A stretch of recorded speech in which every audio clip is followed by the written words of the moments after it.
ये है question number 1। इसमें लिखा है which of the following represents forward bias diode.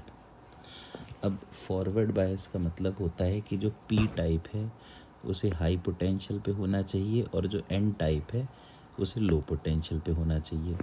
तो अगर हम यहाँ पर पहला केस देखें तो इसमें पी टाइप 0 वोल्ट पे है और एन टाइप -2 वोल्ट पे है, तो this is forward biased. Second में पी टाइप है -4 पे और एन टाइप है -3 पे, तो पी टाइप का पोटेंशियल कम है, तो ये हो गई रिवर्स बायस। तीसरे केस में पी टाइप -2 पे है जबकि एन टाइप +2 पे है, तो ये भी रिवर्स बायस हो गई। और चौथे केस में पी टाइप है 3 पर, एन टाइप है 5 पर, तो ये भी रिवर्स बायस हो गई। तो इसका जो आंसर होना चाहिए वो होना चाहिए ऑप्शन। ये है अगला सवाल। इसमें लिखा है the given circuit has 2 ideal diodes connected as shown in the figure below. The current flowing through the resistance R1 will be. अब यहाँ पर अगर हम 2 डायोड की बात करें तो जो पहली डायोड है उसका पी टाइप निगेटिव टर्मिनल से जुड़ा है और एन टाइप पॉजिटिव टर्मिनल से जुड़ा है, तो ये पहली डायोड रिवर्स बायस है।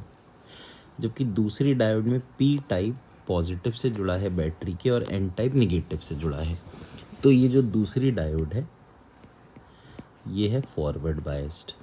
अब जब भी कभी कोई डायोड रिवर्स बायस होती है तो वो ओपन सर्किट का काम करती है, और कोई डायोड अगर फॉरवर्ड बायस होती है तो वो प्लेन वायर का काम करती है। तो इसी डायग्राम को हम चाहें तो दोबारा बना सकते हैं। यहाँ पर एक 10 वोल्ट की बैटरी,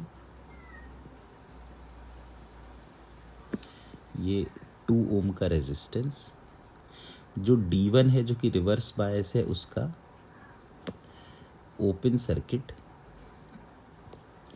और साथ में 3 ओम रेजिस्टेंस, और जो D2 है वो है प्लेन वायर और साथ में 2 ओम रेजिस्टेंस। अब इस सर्किट में जब करंट फ्लो करेगा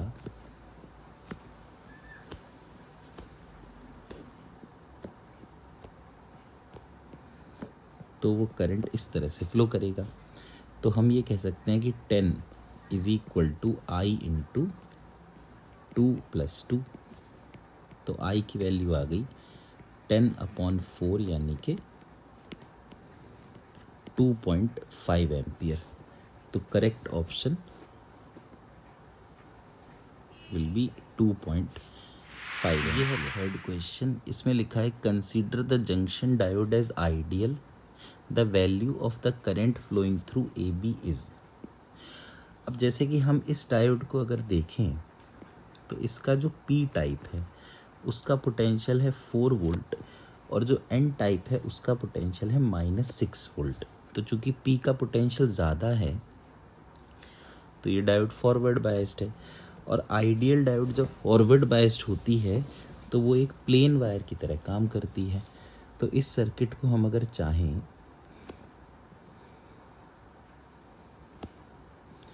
तो इस तरीके से बना सकते हैं।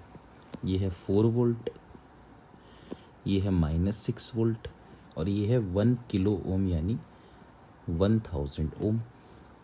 तो जो पोटेंशियल डिफरेंस आया वो आया 4 -6 यानी कि 10 वोल्ट। रेजिस्टेंस है 1000 ओम, तो अगर हम V = IR यूज़ करें तो 10 = I × 1000, तो I आ गया 1/100 एम्पियर यानी कि 10 to the power -2। In the given figure a diode is connected to an external resistance R is equal to 100 ohm and an EMF of 3.5 volt. If the barrier potential developed across the diode is 0.5 volt, then the current in the circuit will be। तो यहाँ पर इन्होंने ये कह रखा है कि जो डायोड है उसके अंदर जो बैरियर वोल्टेज डेवलप हुई वो 0.5 वोल्ट है, तो इसका मतलब कि जो रेजिस्टेंस है उसमें अक्रॉस जो पोटेंशियल डिफरेंस होगा वो होगा 3.5 माइनस 0.5, मतलब कि 3 वोल्ट। तो हम अगर रेजिस्टेंस की बात करें तो रेजिस्टेंस है 100 ओम और इसके अक्रॉस जो पोटेंशियल डिफरेंस है वो है 3 वोल्ट। तो अगर हम V is equal to I R का यूज़ करें तो 3 is equal to I into 100। इसका मतलब ये है कि I की वैल्यू आ गई 3/100 एम्पियर। और अगर हम इसको 1000 से मल्टीप्लाई कर दें तो ये एम्पियर की जगह मिली एम्पियर में आ जाएगा। तो 3/100 इंटू 1000 मतलब कि 30 मिली एम्पियर्स। कि if in a PN junction a square input signal of 10 volt is applied as shown then the output across RL will be. तो अब इस क्वेश्चन में पहले -5 वोल्ट का पोटेंशियल डिफरेंस है जो कि यहाँ लगाया, उसके कुछ देर बाद है +5 वोल्ट और थोड़ी देर के बाद है अगेन -5 वोल्ट। तो डायोड के अक्रॉस पहले -5 वोल्ट लगा है P टाइप के अक्रॉस, फिर उसके बाद P टाइप के अक्रॉस 5 वोल्ट लगा है और फिर P टाइप के अक्रॉस -5 लगा है। तो हमसे पूछते हैं कि बताइए RL के अक्रॉस पोटेंशियल डिफरेंस कितना होगा। तो अब पहला केस लेते हैं कि अगर ये जो डायोड है यहाँ लगा हो -5 वोल्ट और यहाँ पे 0 वोल्ट, तो ये जो डायोड है ये रिवर्स बायस हो जाएगी। और अगर ये रिवर्स बायस हो गई तो ये एक ओपन सर्किट का काम करेगी। और अगर ये ओपन सर्किट है तो इस रेजिस्टेंस में कोई करंट फ्लो नहीं करेगा, तो इस रेजिस्टेंस के अक्रॉस पोटेंशियल डिफरेंस हो जाएगा 0। सेकंड केस में जब हम ये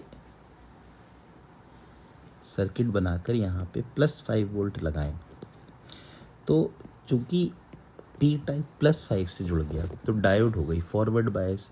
फॉरवर्ड बायस में जो ये डायोड है ये एक प्लेन वायर का काम करेगी। तो यहाँ 5 वोल्ट नीचे 0 वोल्ट, तो जो रेजिस्टेंस है उसके अक्रॉस भी 5 वोल्ट आ गया। तो इस हिसाब से option number 1 is the best option, क्योंकि शुरू में ये 0 दिखा रहा है, फिर 5 दिखा रहा है और उसके बाद फिर से 0 दिखा रहा है। Represents VI characteristics for a semiconductor device. इसमें I और V वाला ग्राफ दिया है और आप देख सकते हैं कि 4th क्वाड्रेंट में ये ग्राफ है। तो ये जो ग्राफ होता है इसके बारे में हमें पता होना चाहिए कि ये ग्राफ एक सोलर सेल का ग्राफ है। इसमें हम यहाँ पे V लिख देते हैं, Y एक्सिस पे I लिख देते हैं। तो सोलर सेल का जो ग्राफ है उसमें ये जो पॉइंट है, जिस पॉइंट पे X एक्सिस वाला जिस पे करंट 0 है, करंट 0 होने का मतलब है कि यहाँ पे हो गया है ओपन सर्किट। तो इसको कहा जाता है ओपन सर्किट वोल्टेज। और ये जो दूसरा पॉइंट है यहाँ पे वोल्टेज 0 है, इसका मतलब कि ये है प्लेन वायर या शॉर्ट सर्किट। तो इस करंट को कहा जाता है शॉर्ट सर्किट करंट। तो इसका जो ऑप्शन है ये हो गया फर्स्ट, क्योंकि it is the VI characteristic for the solar cell where A point represents the open circuit voltage and B points represent short circuit current.